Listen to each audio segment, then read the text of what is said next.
میں سب سے پہلے آپ کو ایک کہانی سناؤں گا، اس کے بعد ان ایشوز کی جانب آئیں گے جس کے لیے آج ہم یہاں پہ آپ کے سامنے حاضر ہوئے ہیں۔ کہانی یہ ہے کہ 2004 میں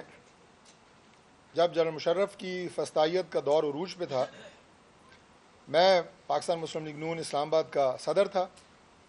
مجھے قائد محترم میاں محمد نواز شریف صاحب کا حکم نامہ اور ڈائریکشن موصول ہوئی کہ اسلام آباد میں پارٹی کا جو مرکزی سیکریٹریٹ ہے اس کا بندوبست کیا جائے۔ ہمارا مرکزی سیکریٹریٹ F8 میں، آپ سارے سینئر دوست جانتے ہیں، کرائے کی ایک بلڈنگ میں تھا اور وہ مالک مکان نے خالی کروا لیا۔ میں نے بہت کوشش کی لیکن کوئی بھی شخص اسلام آباد میں ہمیں مسلم لیگ نون کے مرکزی سیکریٹریٹ کے لیے اپنی بلڈنگ گھر کرائے پہ دینے کے لیے تیار نہیں تھا۔ میرا ذاتی گھر جس میں میں نے دفتر قائم کیا ہوا تھا وہ سیکٹر F83 گلی نمبر 10 مکان نمبر TH وہ موجود تھا۔ جب میں نے دیکھا کہ ہمیں مرکزی دفتر کے لیے کوئی جگہ نہیں مل رہی تو میں نے قائد محترم کو اپنا وہ گھر پارٹی کے مرکزی دفتر کے لیے پیش کیا، اور 2004 میں F83 میں 10 نمبر گلی میں ہمارے پارٹی کا PMLN سیکریٹریٹ جو کہ سینٹرل سیکریٹریٹ تھا وہ قائم ہوا، اور ہماری ساری میٹنگ، سینٹرل ورکنگ کمیٹیز، تمام پریس کانفرنسز آپ سب آگ پہ وہاں کور کرتے رہے۔ یہ سلسلہ 2015 تک جاری رہا۔ 2015 میں ہماری حکومت تھی، میاں نواز شریف صاحب ملک کے پرائم منسٹر تھے اور میں وفاقی وزیر تھا ان کی کابینہ میں، اور CDA میری وزارت کا ایک ماتحت ادارہ تھا۔ 2015 میں CDA نے یہ فیصلہ کیا کہ اسلام آباد میں جو رہائشی سیکٹرز ہیں وہاں پہ جو تجارتی سرگرمیاں ہو رہی ہیں ان پہ پابندی لگائی جائے، جس میں ریسٹورنٹس، شو رومز، یہ تمام اور آفیسز، یہ ساری ایکٹیویٹیز آتی تھیں۔ چونکہ رہائشی علاقوں میں دفاتر کے قیام پہ بھی پابندی لگ گئی تو ہمیں CDA نے ایک نوٹس سرو کیا۔ گورنمنٹ ہماری، میں CDA کا انچارج وزیر، اور یہ سرو کرتا ہے ایک نوٹس کہ آپ یہاں F83 میں گھر میں جو کہ میرا ذاتی گھر تھا آپ پارٹی کا سینٹرل سیکریٹریٹ نہیں چلا سکتے۔ ہم نے اس نوٹس سرو ہونے کے بعد اپنا وہ مرکزی دفتر وہاں پہ بند کیا، اور اس بات سب گواہ ہیں۔ اگر ہم چاہتے تو نوٹس ہوتا، اگر حکومت کا دباؤ ہم استعمال کرتے تو شاید نوٹس بھی رکوا لیتے، شاید نوٹس کے باوجود وہاں پہ ہم اپنا سیاسی دفتر قائم رکھتے، لیکن ایک نوٹس موصول ہوا اور ہم نے اپنا وہ دفتر میاں نواز شریف صاحب کی ہدایت پہ بند کیا، اور اس کے بعد ہم اسے چک شہزاد شفٹ کر لیا ہم نے، جہاں پہ آپ سب جانتے ہیں کہ ہماری باقی کی تمام ایکٹیویٹیز، PDM کی تمام ایکٹیویٹیز، ہمارا مسلم لیگ نون سیکریٹریٹ چک شہزاد میں رہا اور آپ سب وہاں بھی اس کی کوریج کے لیے آتے رہے۔ تو ایک تو یہ کہانی تھی۔ اب ایک دوسری کہانی جو آج بہت شور مچا ہوا ہے، میں دیکھ رہا ہوں میڈیا پہ، پاکستان تحریک انصاف کے لیڈرز، جناب غزہ کی طرز کا آپریشن ہو گیا، فسطائیت ہو گئی اور بہت ہمارے ساتھ ظلم اور زیادتی ہوئی۔ یہ کہانی ہے PTI کے سیکریٹریٹ کی جو کہ G842 میں واقع ہے۔ یہ سیکریٹریٹ 1995 میں اس کی الاٹمنٹ ہوتی ہے، اور یہ کلاس 3 شاپنگ سینٹر ہے G8 میں۔ اور کلاس 3 شاپنگ سینٹرز کیا ہوتے ہیں؟ اسلام آباد میں رہنے والے تو واقف ہیں، لیکن جو اسلام آباد کے باہر ہیں میں بتا دیتا ہوں کہ اسلام آباد کے ہر سیکٹر میں ایک بڑا مرکز ہے، جیسے F7 کا بڑا مرکز جو ہے ہماری جناح سپر مارکیٹ ہے، F6 کا بڑا مرکز جو ہے ہماری سپر مارکیٹ ہے، لیکن ہر سب سیکٹر کے اندر یہ کلاس 3 شاپنگ سینٹرز ہوتے ہیں۔ اگر F7 ہے 1 2 3 4 میں ہر سب سیکٹر میں یہ کلاس 3 شاپنگ سینٹرز ہوں گے، اور ان کے اپنے کچھ قوانین ہیں، کوئی بلڈنگ ریگولیشنز ہیں۔ 2013 میں اس کا پلان منظور ہوا۔ 2013 میں ایڈیشنل ایک اور اس کے اوپر فلور بنانے کی اجازت مانگی گئی، جس کا CDA نے انکار کیا کیونکہ بلڈنگ ریگولیشنز کے تحت اس کی اجازت نہیں دی جا سکتی۔ اس کے باوجود اس وقت کے جو مالک تھے انہوں نے 2 ایڈیشنل فلور بنائے اور 4 کنال زمین اس پہ مزید قبضہ کر لیا گیا جب یہ پی ٹی آئی کا مرکزی سیکریٹریٹ وہاں پہ قائم ہوا۔ اب آپ یہ دیکھیں کہ میں عمر ایوب صاحب کا اور اس کے ساتھ بیرسٹر گوہر کا ایک بیان ابھی ٹی وی پہ دیکھ رہا تھا کہ بغیر کسی نوٹس کے، بھائی دونوں آدمی ہیں، کوئی بھلے مانس لگتے ہیں، اتنا بڑا جھوٹ آپ آ کے نیشنل میڈیا کے اوپر بول رہے ہیں بغیر کسی نوٹس کے۔ میں آپ کو عرض کر دوں کہ سب سے پہلا ان وائلیشنز کا نوٹس نومبر 19 2020 میں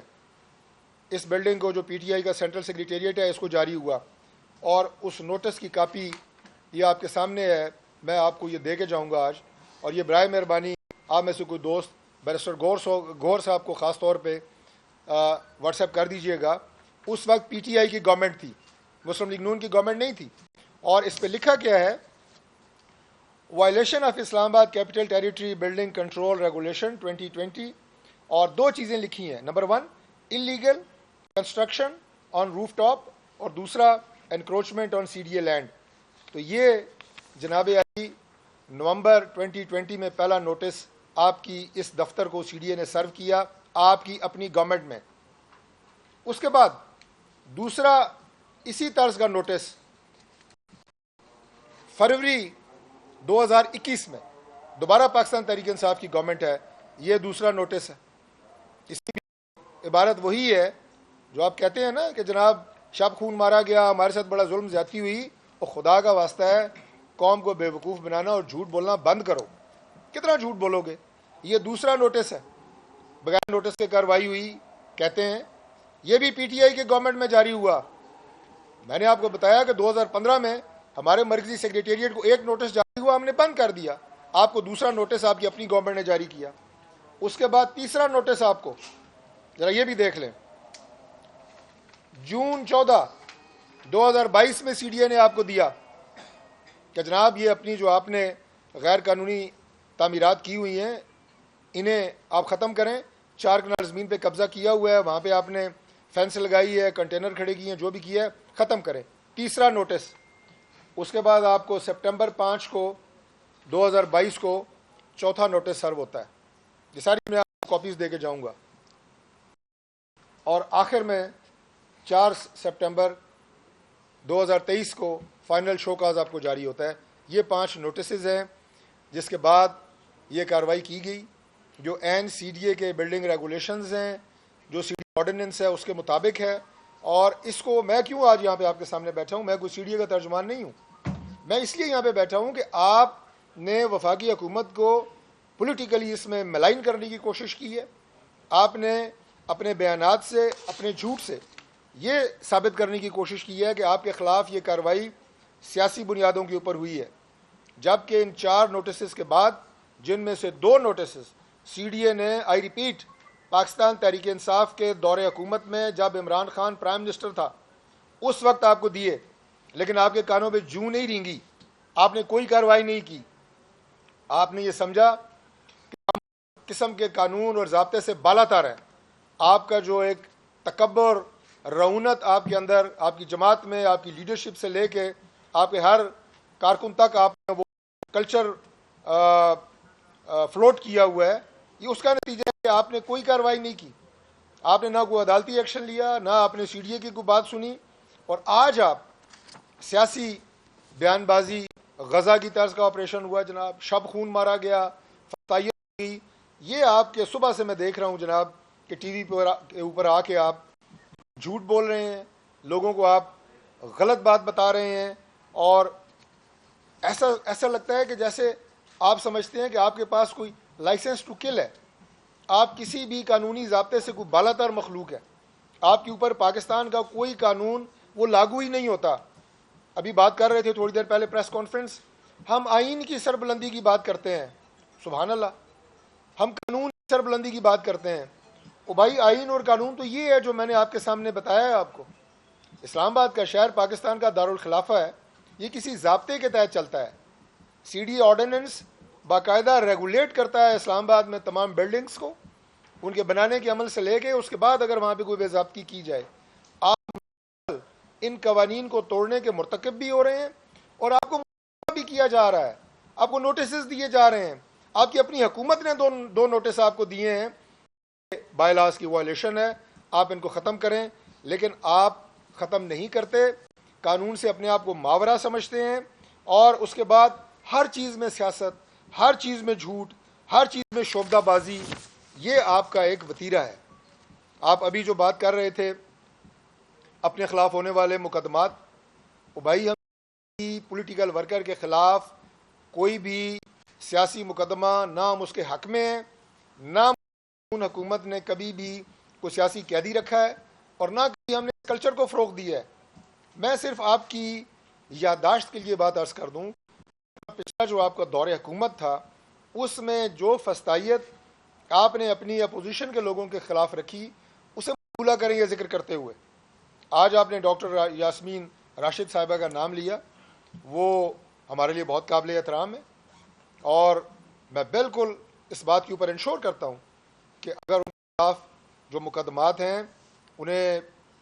میڈیکل گراؤنڈ کے اوپر بھی انہیں رعایت جو ہے وہ دی جانی چاہیے. ہم پولیٹیکل ورکر ہیں، ہم کسی بھی پولیٹیکل کے اوپر یقین نہیں رکھتے، لیکن کیا یہ اچھا ہوتا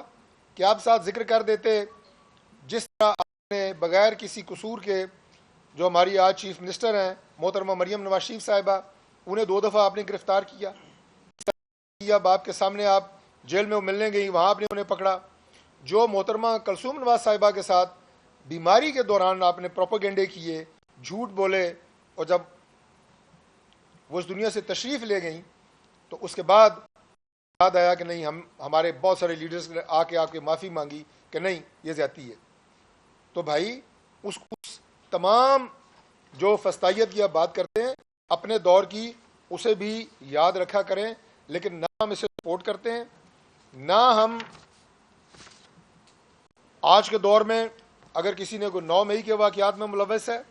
اس کا اپنا ایک طریقہ کار چل رہا ہے، مقدمات چل رہے ہیں. اور میں 12 مرتبہ یہ کہہ چکا ہوں کہ مجھے ان خاندانوں سے، ان نوجوانوں سے بھی ہمدردی ہے جنہیں اپنے فیملیز نے، اپنے والدین نے اپنی کی کمائی سے تعلیم دلائی ایک روشن مستقبل کے لیے، ان کے لیے اور اپنے گھر بار کے لیے. انہیں آپ برگلا کے ایک ایسا ذہن ان کا آپ نے خراب کیا کہ آپ نے پاکستان کے ریاستی اداروں کے خلاف ان کو ورگلایا، پاکستان کے ریاستی اداروں پہ آپ نے ان کو حملہ کرنے کی ترغیب دی. اور آپ کے تمام لیڈر جو ہیں ان کی وہ تمام فوٹیج موجود ہیں، کئی دفعہ یہ بات ہو چکی ہے. اور اس کے علاوہ جن جن کے خلاف مقدمات ہیں، آپ کو اگر کسی کے خلاف کوئی مقدمہ غلط ہے، ضمانتیں بھی مل رہی ہیں، مقدمات خارج ہوں گے، لیکن ہم نے بھی مقدمات کا سامنا کیا ہے، آج یہاں تک پہنچے ہیں. اور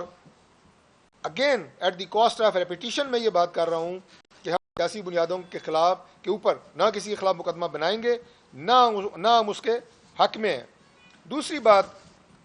یہ جو آپ نے فلسطین اور مقبوضہ کشمیر کے طرز کی آپریشن کی بات کی، خدا کا واسطہ ہے آپ اپنی یہ غیر قانونی، غیر آئینی اقدامات کو ان عظیم لوگوں کی جدوجہد سے مت جوڑیں. وہ ایک کاز کے لیے لڑ رہے ہیں، وہ آپ کی طرح اس طرح یہ غیر قانونی اور میں کیا کہوں شرمناک جو یہ حرکات ہیں، ان سے ان کے عظیم مقصد کو اور اس کاز کو مت جوڑیں. ابھی جو آپ نے پریس کانفرنس کی، دوبارہ وہی شعبدہ بازی، دوبارہ وہی پوائنٹ سکورنگ. میں آپ کو یہ کہتا ہوں کہ اگر آپ نے سی ایم پنجاب محترمہ مریم نواز شریف صاحب کا مقابلہ کرنا ہے تو کارکردگی میں کریں، بیان بازی سے نہ کریں، کیونکہ ہم آپ کی ان باتوں کا جو صرف سیاسی جگت بازی ہوتی ہے اس کا جواب دینے کے لیے ہمارے پاس وقت نہیں ہے. مقابلہ کرنا ہے کارکردگی میں کریں. آپ کے پاس ایک صوبے کی حکومت ہے، آپ نے اس سے پہلے پنجاب کو ایک شاہکار وزیر اعلیٰ بزدار صاحب کی شکل دیا. میں صرف ان کی کارکردگی کے حوالے سے بات کر رہا ہوں، ان کی ذات سے مجھے کوئی اختلاف نہیں ہے. وہ پورے پاکستان، پنجاب اور پورے پاکستان نے دیکھی ہے. وہ آپ نے پہلے جناب انٹروڈیوس کیا. آج آپ نے دوسرا ایک شاہکار جو ہیں، جو کے پی میں وزیر اعلیٰ ہیں، جو کہ وزیر اعلیٰ کم اور پنجابی فلموں کے ولن زیادہ لگتے ہیں، جو انہوں نے قریشی صاحب کے دور کی یاد تازہ کر دی ہے. ہر میڈیا کے اوپر آئیں گے تو وہ ڈائلاگ اور بڑکیں، وہ بھائی بڑکے مارنے سے کبھی صوبہ نہیں چلتا. میں تو حیران ہوں کہ آپ جو ابھی 10 سال سے زیادہ ہو گیا آپ کو کے پی میں آپ کو آئے ہوئے اقتدار میں، کیا آپ کے پاس کوئی ایسا صوبہ، کوئی ایسی کارنامہ، کوئی ایسا انفراسٹرکچر ڈیولپمنٹ، اس کی بات ہے آپ کے پاس بتانے کے لیے؟ کوئی کہانی ہے کہ سنائے لوگوں کو کہ یہ کچھ ہم نے آپ کے لیے کیا ہے؟ کوئی فیوچر پلان ہے کہ ہم کے پی کے معاملات کو حل کریں گے؟ ابھی پچھلے دنوں کہتے ہیں میں پیسکو پہ قبضہ کر لوں گا. وفاقی حکومت کی طرف سے میں نے جواب دیا، میں نے کہا شوق سے کریں، آپ کو وہاں ہم ہار پہنائیں گے، پیسکو آپ کے حوالے کریں گے، ہار بھی پہنائیں گے، لیکن پیسکو کی 350 ارب روپے کی جو لائبلٹی ہے وہ بھی آپ پھر اپنے ذمہ لیں گے. آپ کریں قبضہ، شوق سے کریں. وہ بھائی جو، اور یہ پاکستان کی بھی، میں یہ نہیں ٹارگٹ کر کے کہہ رہا ہوں، ہو سکتا ہے وہاں پہ جو پرسنٹیج ہے بجلی کی چوری کی تھوڑی زیادہ ہو، اور ہے زیادہ. آپ بات کریں کہ میں بجلی کی چوری کو روکوں گا، اور اس وجہ سے اوپر جو لائن لاسز ہو رہے ہیں اور لوڈ شیڈنگ جہاں جہاں کے اوپر ہو رہی ہے، ہم اس کو کم کریں گے، ہم اسے کنٹرول کریں گے. آپ دھمکیاں دے رہے ہیں اداروں کے اوپر قبضہ کرنے کی. اسلام آباد پہ یہ الغار، اسلام آباد پہ چڑھائی، اس سے پہلے پرویز خٹک صاحب نے بھی یہ شوق پورا کیا تھا، آپ بھی پورا کر کے دیکھ لیں. پچھلے دنوں میں گورنر کی انیکسی پہ قبضہ کر لوں گا. او بھائی، یہ بڑکے مارنے سے کبھی بھی نہ کوئی ادارہ چلتا ہے، نہ صوبہ چلتا ہے، نہ کوئی نظام چلتا ہے. اگر کوئی صلاحیت آپ میں ہے تو اپنے صوبے کو چلائیں اور خدمت اور کارکردگی کے ذریعے اپنا نام بنائیں، بڑکے مارنے سے نہیں. اس کے ساتھ ایک اور ایشو، آج کی پریس کانفرنس میں اسلام آباد میں جو سرکاری ملازمین ہیں، جو خاص طور پہ انجم عقیل صاحب جو دوسرے ہمارے ممبر قومی اسمبلی ہیں میں سے تشریف فرما ہیں، G6 sector, G7 sector, I9 sector, G8 sector, جہاں جہاں کے اوپر سرکاری عمارات ہیں اور وہاں پہ سرکاری زمین جو ہیں وہ رہائش پذیر ہیں، ان میں ایک بے چینی پائی جا رہی ہے. جو ہماری ہاؤسنگ منسٹری ہے وہ جو سروے کنڈکٹ کر رہی ہے اس حوالے سے، تو میں آپ کو یقین دلاتا ہوں، اور یہ بات ابھی میں نے اپنے میڈیا کے ذریعے، سوشل میڈیا ٹیم کے ذریعے ریلیز بھی کی کہ ہماری ملاقات وفاقی وزیر ہاؤسنگ ریاض پیرزادہ صاحب سے ہوئی ہے اور بڑی تفصیل سے اس پہ بات ہوئی ہے. انشاءاللہ تعالی بہت باریک بینی سے ان تمام معلومات کا جائزہ لینے کے بعد میں آپ کو یقین دلاتا ہوں کہ تمام سرکاری ملازمینوں کہ ہم آپ کے حقوق کا مکمل تحفظ کریں گے. اور اس کے ساتھ میں آپ کو یہ بھی یاد دلا دوں کہ آج سے 2 سال پہلے آپ کو اس طرح کے نوٹسز پہلے بھی سرو ہوئے تھے. ہم دونوں اس وقت ممبر قومی اسمبلی نہیں تھے، لیکن آپ کے حقوق کے تحفظ کے لیے اس وقت بھی کھڑے ہوئے تھے اور آپ کے خلاف کسی کو زیادتی نہیں کرنے دی تھی. آج بھی یہ میں نے دیکھی ہے کہ سوشل میڈیا پہ ہمارے سیاسی مخالفین آتے ہیں، کسی گلی میں ویڈیو سی بنا کے بھاگ جاتے ہیں. ایسے یہ آپریشن نہ تو رکتے ہیں اور نہ عوام کے ساتھ کھڑے ہونے کا یہ طریقہ ہے. ہم نے پہلے بھی یہ ثابت کیا کہ ہم اپنے لوگوں کے ساتھ کھڑے ہیں اور زیادتی ان کے ساتھ نہ پہلے ہونے دی اور نہ انشاءاللہ تعالی آئندہ ہونے دیں گے. اور میں یہ بات بھی کہہ دوں، بے شک گورنمنٹ ہماری ہے، گورنمنٹ کے ہم نمائندے بیٹھے ہیں، لیکن وزارت ہاؤسنگ میں اور اسٹیٹ آفس اگر کسی مافیا نے ہمارے یہاں پہ لوگوں کو ناجائز طور پہ تنگ کرنے کی کوشش کی تو اس کا بھی ہم محاسبہ کریں گے اور اپنے ان لوگوں کے حقوق کا انشاءاللہ تعالی مکمل تحفظ کریں گے. بہت شکریہ آپ کا. کوئی سوال جی اگر کوئی بھائی کرنا چاہے.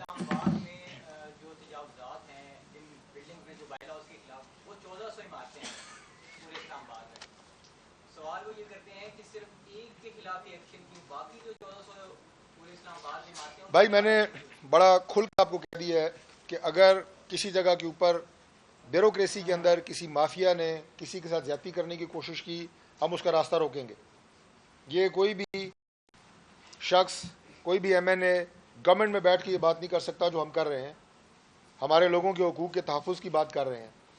اور اس بات کو یقینی بنانے کے لیے کیونکہ غلط ڈیٹا جو آپ نے سوال کیا ہے وہ نہ دیا جائے، کوئی من پسند علاقوں کو چھوٹ نہ دی جائے اور کسی کے خلاف کوئی زیادتی نہ کی جائے. ہم نے، اور جو ہمارے فیڈرل منسٹر ہیں میں ان کی بات کر رہا ہوں، انہوں نے انٹیلیجنس بیورو سے بھی مدد لینے کا فیصلہ کیا ہے تاکہ یہ ساری بات جو ہے یہ بالکل ٹرانسپیرنٹ ہو. لیکن ہم انشاءاللہ تعالی کوئی بھی غلط کام اپنے لوگوں کے ساتھ انشاءاللہ یا زیادتی نہیں ہونے دیں گے. میرا نام تنویر حسین ہے. میں اس سے پہلے 10 سال ماڈل ٹاؤن لاہور میں ایک روزنامے اسی کا میں یہاں میرا چیف ہوں روزنامہ تاریخ. میرا سوال تو آپ مرکز کے نمائندے ہیں, آپ نے بات کی خاص طور پہ پنجاب کے اوپر آپ نے مریم صاحب کے اوپر ایک ایگزامپل دی ہے سابق وزیر اعلیٰ کی. تو میرا کوشچن یہ ہے کہ اس دور میں جب وزدار صاحب کا دور تھا تو میرا بیسکلی تعلق جو ہے وہ پنڈ زادہ خان سے. ہمارا للہ انٹرچینج سے ڈوبل کیرج ایک روڈ ہے جو 180 کلومیٹر ہے, ٹوٹل جیلر کو جا کے ملتا ہے. اس کی حالت یہ ہے کہ وہاں اس پہ فنڈ آئے, اس پہ کام شروع ہوا. جب آپ کی سابقہ حکومت آئی کچھ لوگ یہ بھائی آپ نے جس روڈ کا ذکر کیا ہے مجھے آپ میسج بھیج دیں, لکھ کے دے دیں, انشاءاللہ تعالی میں یقین دلاتا ہوں کہ اس پہ کارروائی ہوگی انشاءاللہ. وہ روڈ شروع ہو گیا, دوبارہ شروع ہو گیا ہے, وہ روڈ بن رہا ہے انشاءاللہ شروع ہو گیا.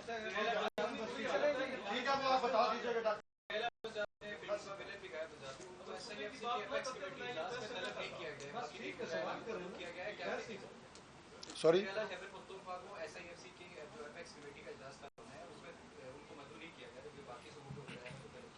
دیکھیں جی, وزیر اعظم میاں شہباز شریف صاحب کی مکمل یہ کوشش ہے, اور آپ کو برملا یہ بات نظر بھی آ رہی ہے کہ تمام صوبوں کو, تمام اکائیوں کو, گلگت بلتستان کو, آزاد کشمیر کو نہ صرف ان کے مکمل حقوق دیے جائیں, انہیں ان کے جو فنڈز کے حصے میں آتے ہیں ان سے بڑھ کے دیا جائے. تمام چیف منسٹرز کو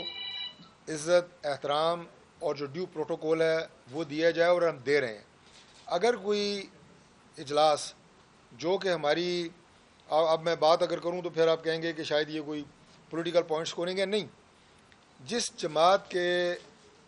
جو بانی چیئرمین کی بات کر رہا ہوں, جب پرائم منسٹر تھے وہ پاکستان میں جو قومی سلامتی کی میٹنگز ہوتی تھیں اس میں بطور وزیر اعظم وہ ان کو ہیڈ کرنا ہوتا تھا, وہ اس میں نہیں آتے تھے. ان کے لیے قومی سلامتی بھی کوئی اس طرح کی چیز نہیں تھی کہ میں جا کے بیٹھ کے دیکھوں اس مسئلے کو میں سنجیدگی سے لوں. تو اگر انہوں نے سنجیدگی سے لیا وزیر اعلیٰ کے پی نے, تو انشاءاللہ تعالی مرکز سے آپ کو کوئی شکایت نہیں ہوگی, یہ میں آپ کو یقین دلاتا ہوں.